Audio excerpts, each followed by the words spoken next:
Welcome to the Reside podcast. I am here today with my good friend Sven Andersen. And what we're going to do over the next 30 minutes is we're not going to go way deep in backstories because in the current space and time we're in, I think everyone wants to know what team leaders and agents are doing for some people, it's survival mode, some it's tribal mode. So first of all, welcome. And second of all, thank you so much, Sven. Great to have you here. Yeah, well, I'm super psyched, Jon. Thanks for having me on the podcast, and I'm super grateful for being part of your world. And for so long, you've been instrumental in helping me grow my business, my team, my people, and myself. And I'm super grateful for that. So thanks, buddy. Awesome. Thank you. I appreciate the friendship, man. So let's just give us a quick overview of your business. Talk to people about do you sell or are you just operating as a team leader? How many agents do you guys have? Just a quick backfill so they know, and then we'll just dive right into what you guys are doing right now. Yep. So we currently have myself and 8 other agents who actively are selling. We actually have 4 team members, actually 3 team members, our director of operations. We have our client experience manager or transaction coordinator. We actually have a marketing professional, and we actually have a runner as well. So we have that piece. So we also have my virtual assistant, and we have 2 other VAs. So, but I run the team. I'm the rainmaker, if you will. I do active list. I sell actively right now in listing front. I'm moving in a different direction in terms of some of those pieces in the future, I hope. However, I'm trying to be careful. And as your guidance has told me, always have your pulse on what's going on in your business. So it's critically important. So I'm not taking my foot off the gas this year. Last year, we were honored to be the number 1 team in New England for Keller Williams. We served 175 clients last year, doing $176 million worth of real estate. So we were actively moving the needle. This year, we're on pace to stay on par with that number. And let's talk about that. So, and I think it's important because in your market, because a lot of people are frustrated. They have bigger goals and numbers they wanted to hit this year. And, certainly it's not happening for people. So where's your market at right now? Down 20 or 30%? Where would you say it's at? Yeah, we're right here north of Boston. I'm in a town called Winchester, Massachusetts. So we're a suburb just 8 miles north of Boston, and our average price point's about $1,150,000, and it's climbing. The market here has been down. I mean, the inventory is just struggling with, and we're struggling with it across the board. I've been doing this for 23 years. I've sold $1 billion worth of real estate, and this is the first time I've seen such a dramatic dip in inventory. And we've been, trying to juggle the fact of how do we talk to people that are having a life moment that need to make a move, and that's the biggest struggle that we're faced with right now. Is how are we uncovering those? So it is taking our ISA, because we do also have an ISA in house who helps us uncover opportunities. And quite honestly, it's been a challenge. And, we're hearing across the board from all walks of life. I mean, I'm honored to be in Gary's top mastermind group. And, I just came back from Mega Camp, and that's what everybody's saying. They're down 20 to 30%. And that's across the board, Jon. So as you said, I mean, if you can do exactly what you did last year, you're on point, right? You're winning. Yeah, I mean, because we came from a market where, and I understand it. Heck, it's all, don't sit here and say, well, that's what you're doing. Listen, Will, hey, I'm doing more than I did last year. And that's awesome. We should celebrate it. But is it equal with how much more the market's doing? Oh, that one. And so it's a tough psychological shift for all of you guys because y'all want to grow, period, right? It's a tough psychological shift and say, I'm beating the market. And that's the true measurement. With that said, when did you see, would you say it was first quarter, mid-year last year when you started to see things tighten up in your, because it was interesting, because we've got a lot of friends in our group from Canada, and it was like January, February, and I was like, warning, when did you start to see, okay, the tide's going out here? When did you really feel it in your marketplace, and what did you do differently compared to what you have been doing? Yeah. Well, we didn't have to make the number of phone calls that we've made. I didn't have to get on the phone myself as often as I do now.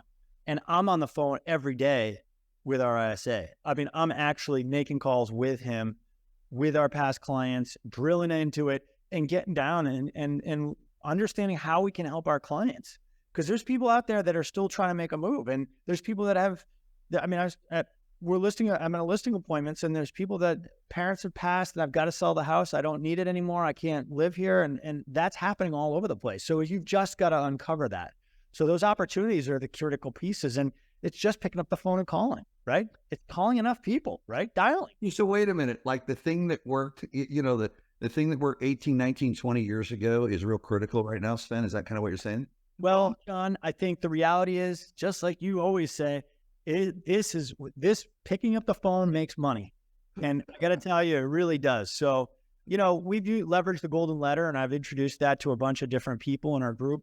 I mean, our golden letter opportunities, we've mailed almost 38,000 pieces of mail since the inception of our program. And I have to say to you, it's been one of the most lucrative and responsive tools that we've leaned into. Have you done 20 million on that letter, do you think? If we were guesstimating? We've done at least 35 million on that letter. 35 million. Yeah. At least, because, and I've got to track it closely. Just a quick scenario, and I think I might have shared this with you in the past, but I actually sent this letter out, and if for those who aren't really familiar with the golden letter approach, it's basically a letter saying, I have a buyer that's interested in buying your house. If you're interested in selling, here's a number. We have an automated phone number to dial. When people dial, we actually answer there's a message from me that says, thanks for calling. Please leave your name and address, and we'll get right back to you. My ISA gets the VA gets the information, sends it off. The ISA calls the next morning, sets the appointment, and we're in the house. And it translated to a $3.5 million seller who didn't want to put their house on the market, who decided that once we talked, they said yes. I had a buyer that was looking for their house for 2.5 years with us. They ended up pulling the trigger, buying the house. It converted to a $6.9 million transaction for one letter. So Jon, but it's about being on the phone, because the guy calls me and says, are you full of it? Like, is this for real? Right? This letter. And so the end game is this, right? We're trying to put different pieces of the puzzle together, but it's client events too that we're doing, and we're leaning into it. Client events. Yeah. Client events. I want to come back to that, because that's really, really important, because it's been the ahas. I'm talking to people right now where they've, admittedly neglected that. But tell everyone what happened because the yellow letter was ripping for you, right? And the way I want to acknowledge you for all the listeners and watchers of this, the abundant spirit you have, Sven's abundant spirit of something that works for him. And I want to encourage you all to do this. If you're in a group of people, he shared it with our entire inner circle, and billions in real estate has been sold. We know that just from your generosity in that. But tell them this: it was ripping along doing wood, and then you tweaked it a little bit. I'm going to tweak it a little bit, because it's so important for people to hear it. We all can fall into that trap. I got a better way or a different way. Point that out, because I think that's universal in any strategy, Sven. Yeah. You know what? You always try to one up, like, oh, I can do this better. I can do this different. So instead of the regular letter that didn't have my logo on it, it just had my name and my company name and my phone number on it. It just said, this isn't to solicit information. It didn't have my logo or anything else. I decided to be smarter, Jon, and put my logo on there, because it needed to know that I was an agent, and it needed to have a QR code on there so that people could scan it and I could track it. And guess what? None of it worked. Totally down the dumps. It was the worst thing. And we found that the open rate was lower, right? Same letter, same handwritten pieces and everything else. The response was lower because it was marketing. It was a marketing letter instead of just a real letter. And I think that's what transformed it. So here's the message to it, right? If somebody's doing something really great, you don't have to tweak it. You don't have to change it. Just what we call rip off and duplicate. Why have to recreate the wheel, right? When you don't need to. And quite honestly, I thought I was being the better guy, because I was the one that launched it and had to get a better open rate, it actually backfired. So, and I told everybody that, and that was the first thing that somebody jumped on our call. I remember it very well. He says, why don't you just add a QR code? And he jumped on the call late, and everybody's like, what? You didn't hear what he just said. Don't do it. So long story short, we learn from our mistakes. And I think what's cool about, our Inner Circle group and some of these other groups that I'm part of is that people are willing to share and grow. Because I took this letter from Gene, actually, who's at Keller Williams, and he's leveraged it and used it in his market. And I'm just using it in a different level, and a different capacity. And I'm going all in on it. So, but I think there's got to be a combination of other things. I mean, last year in COVID, we were doing seminars, and before COVID, we were doing live seminars. And those were actually really productive. And this year it's come full circle, because the people that came to my seminars 2.5 years ago now are selling and saying, Sven, I want to sell with you. So home seller seminars, were they, or just general? Yeah, specifically a downsizing seminar, John. So if I could give somebody on this podcast, some snippet of information, if Sven, what would I do to create some real strong value? It's building a downsizing seminar series that will allow you to connect with people that are thinking about making a move, whether it's now or in the future, but be their choice for real estate professional, and giving them education and guidance along the way to do that. And I think blue ocean marketing. Yep. That's beautiful. Let me ask you this, because I want to because I appreciate time as you're sharing all these things. And because I heard what you said, you're right there beside your ISA. Is it taking twice as much? Would you say 50% more interaction, reach outs than it did 2 years ago? What is it? John, listen, if I were to go in the CRM and say, you know what, it took us 24 reach outs on average to the point someone came in to close. Now it takes us 50. Whatever the number is, would you say it's double the amount of interaction it requires now? I think hands down double. I think reality is it's at least that number, because the reality is that the interest rates, I don't know where I'm going to go. I don't have to move. All these different answers are coming back. I mean, I sat with my good friend, Phil Jones, exactly what to say. And he's written a book of exactly what to say for real estate agents. There's all these different things to overcome those conversations. And we've been, because of Katrina in our Inner Circle, I actually had Phil come speak to us and talk about it. The different language that we use with people now has changed our tone, so that it's not like, let's get an appointment. It's like, what's in your world that you're trying to deal with? And I think when you start to do that and you start to level up and have a longer conversation that's more meaningful with people, they don't just think of you as a lead, they think of you as a person. And I think when you're talking to people instead of leads, there's a different communication strategy with them. And I got to say, if you do that, and I think that mentality of our ISA and myself have been completely different. It's not a lead, it's a person on the other end of the phone that's dealing with it. So those things make a difference, John. And I know when you think about that, and I love this, because we've known each other for years and we have so many conversations, and it stimulates thought for both of us. It really relates to focus on the process, not the outcome. Yeah. Because with a person, because I think where things break down, a lot of agents, scripting is important. You've got to have scripting foundationally, but can you have a conversation with someone?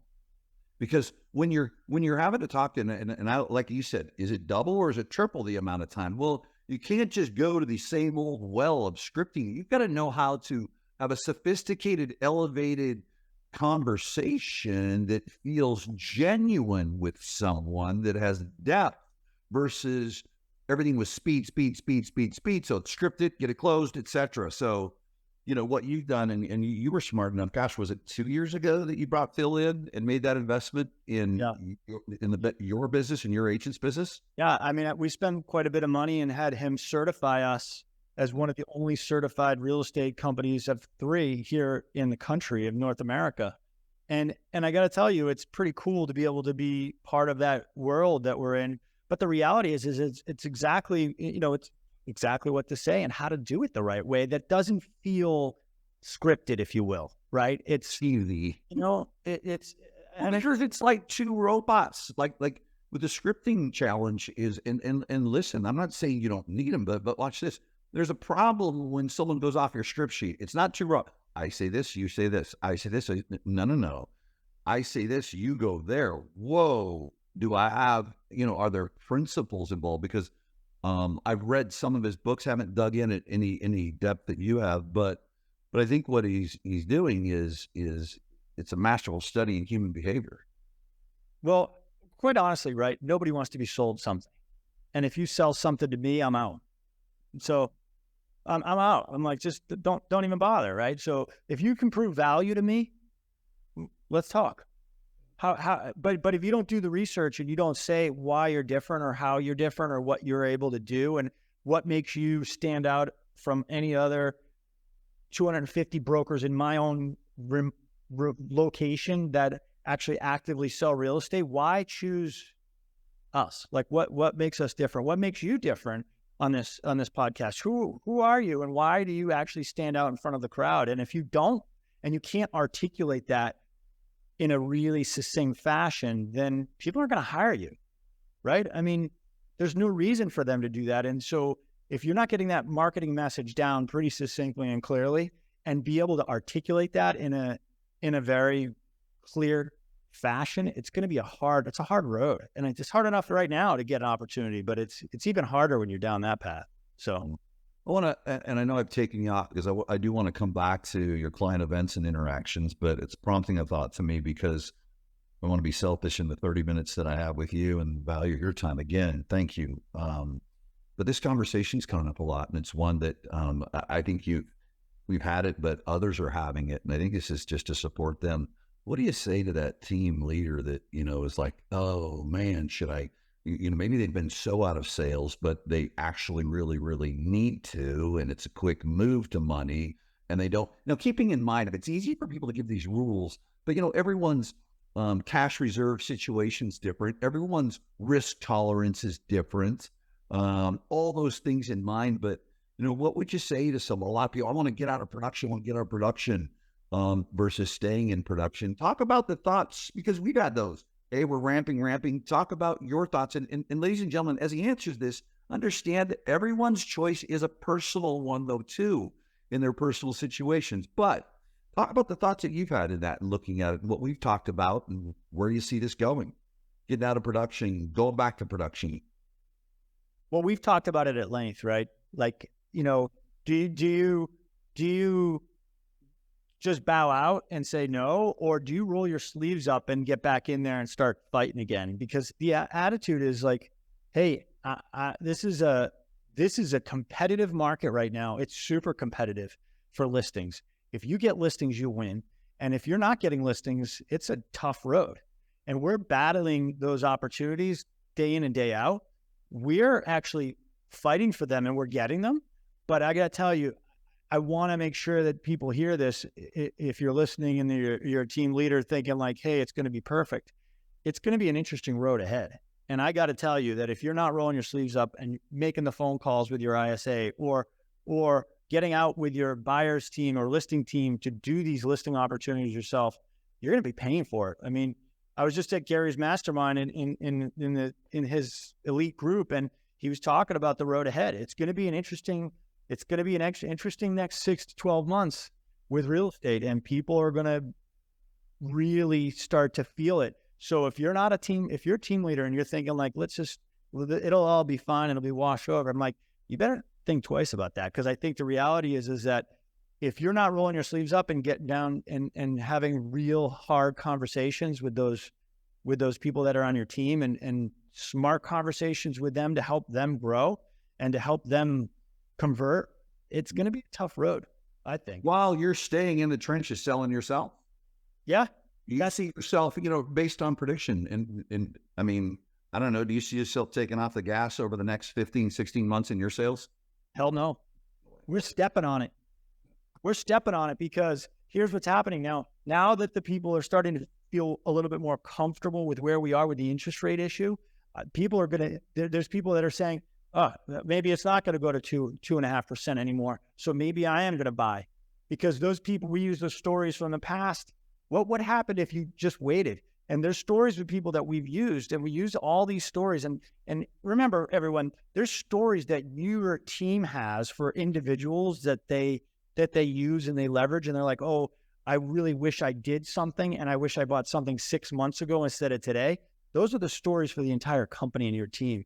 And I tell people, leverage those, because that's a really impactful conversation to be able to lean into when you're talking to a buyer or a seller about why now. Because it's critically important for you to make that oh, that is me kind of connection, right? Like, oh, that is like most people. And so, like most people would consider, doing this now because of this. And if you're doing that and you're actually articulating that in the right way, you can actually be successful at getting people to say yes to that, because it does make sense for the right people at the right time. So good. What you were going to client appreciation events, and so I'll ask this, and then certainly want to know more about that. What percentage of your business right now in the last 12 months, would you say has been past clients? Oh, it's roughly. It's actually been, or referral from a past client, right? Yeah, I think it's back to send someone. That's the source, though. It's probably 50 to 60% of it. Yeah. And I think what you're saying, like, hammer emails, hammer, why are you not sending emails, newsletters, videos, like all those things? And you've got me off the dime to start doing more of those different pieces of the puzzle so that we get some consistency in here and that the people are seeing you more often. Because I think the reality is that the more they're seeing you, the more they're seeing you doing the right thing, the more you're seeing solds and closings and other things that are happening. They're like, hey, they're doing it. Why aren't we? We should be, right? Because I think that's an important piece of the puzzle. And I got to say, you got to just stay in front of these people, because being out there is gold. And the database is critically important. Without the database, you have nothing. You've said it for years.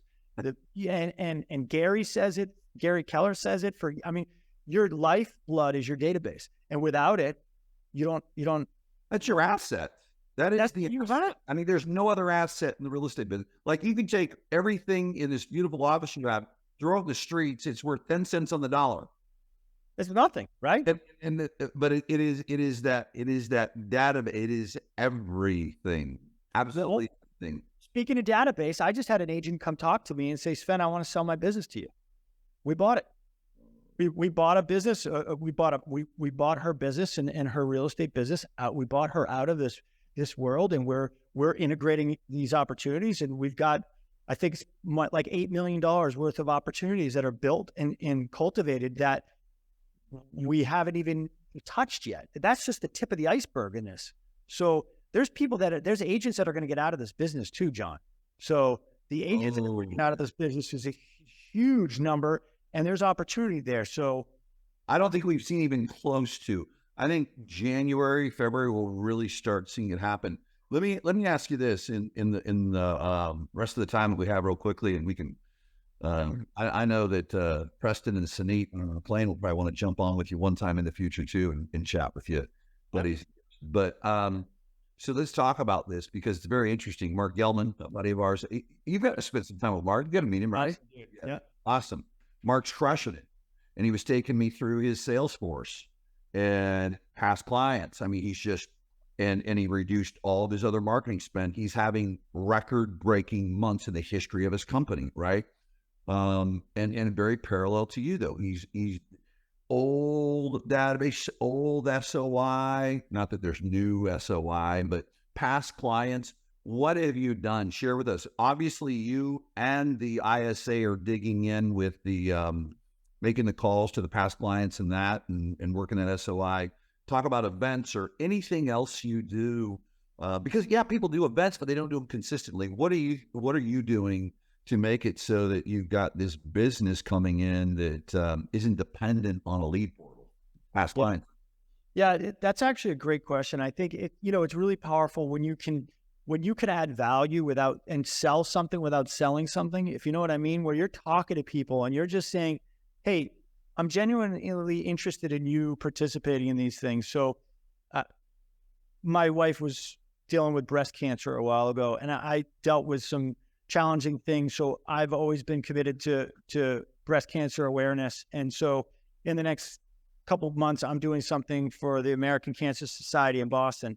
So we're running a pink soiree event that's at the Capitol Grill, and we've got them to sponsor it. So I'm actually trying to raise money for the American Cancer Association. In addition to that, we're doing things like our Kimball Farm event. We're going to have 350 people come to our Kimball Farm event. But before that event, Jon, you know what we're doing?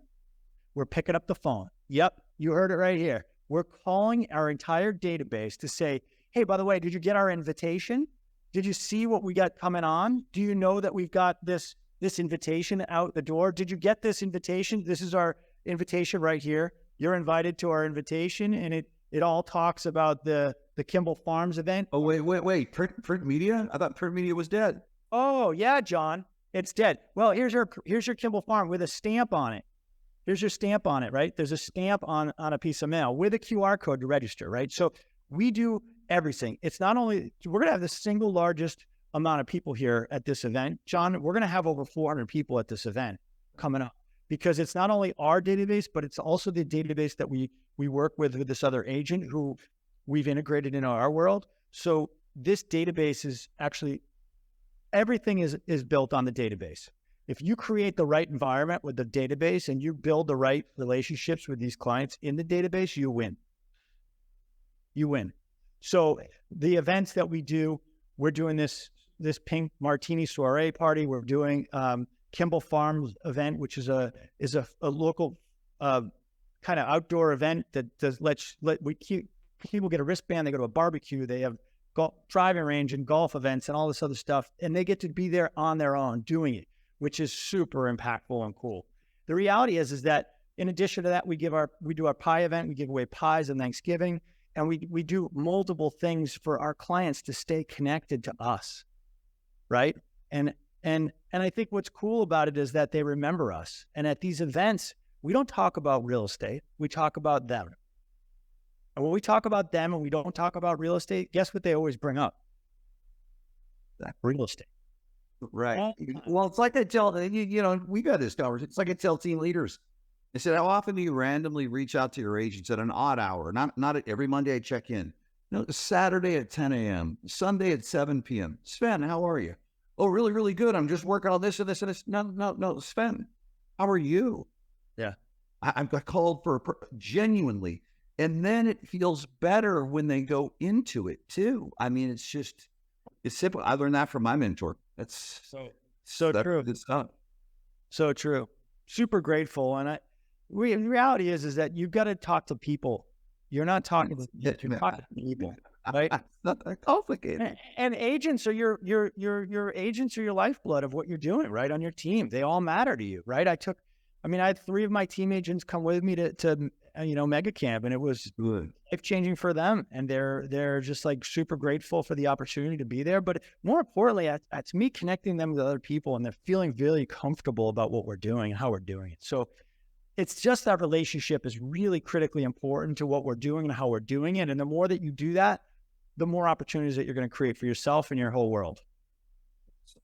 Sven, I appreciate your time. I know many that watch this and listen to it are really going to appreciate it. Where can they, someone reach out to you, send referrals, or interact with you? What are some of the best? What's the website? Andersen Group Realty, and it's Andersen with an EN. So it's ANDERSEN, grouprealty.com. If you want to find me on Instagram, it's Sven Andersen Boston, Sven Andersen Boston. And, on Facebook, Andersen Group Realty. And we're just north of Boston. So anything in Massachusetts, if somebody wants to find us and learn about who we are, what we do, and if somebody needs some ideas or guidance or thoughts, reach out to me. Early on in my career, somebody said to me when I first got in this business, I'm not interested in helping you. You should get out of this business. Guess what? He was in this town and no more. So here we go. Let me help other people that need help. It's super important. And, like everybody in our group, we're willing to share and give and help each other. And I think that's what life is all about. So awesome. Thanks, brother. I appreciate you. Appreciate you. Have a great day, Jon. You too. See ya.